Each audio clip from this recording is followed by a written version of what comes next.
नमस्ते सबैजनालाई। हामी चाहिँ हाम्रो प्यारो भाइ दिपुको बिहाको लागि इन्डिया जाँदैछौँ। हामी काठमाडौँदेखि भद्रपुरको प्लेनमा म र मम्मी सँगै जाँदैछौँ। एकदमै राम्रो वेदर थियो। हेर्नुहोस् त मम्मी, हेर्नु यहाँ दामी।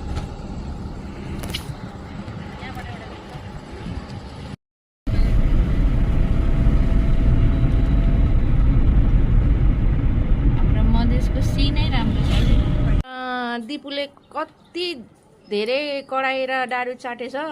यहाँ हामी अब निस्किनु आँटेको, पानी परेर हैरान। हावा हुन्डरी पो आउनु खोजिरहेछ। पानी मात्रै परे त हुने, आकाशै कालो न कालो। अब आधा घन्टा मात्रै छ हामी जानु, पानी यहाँ यस्तो परिरहेछ हो। अब चाहिँ कराई चाट्नु बन्द गर। सब रेडी, मम्मी पनि रेडी,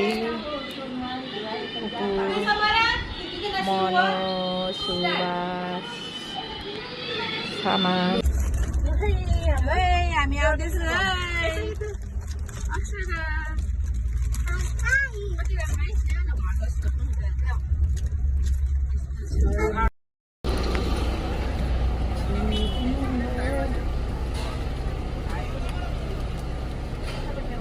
यहाँ मम्मीको बिस्तर मम्मी खाँदै हुनुहुन्छ।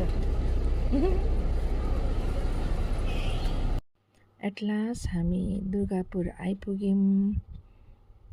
यात्रा एकदमै रमाइलो अनि एकदमै सजिलो कम्फोर्टेबल भयो।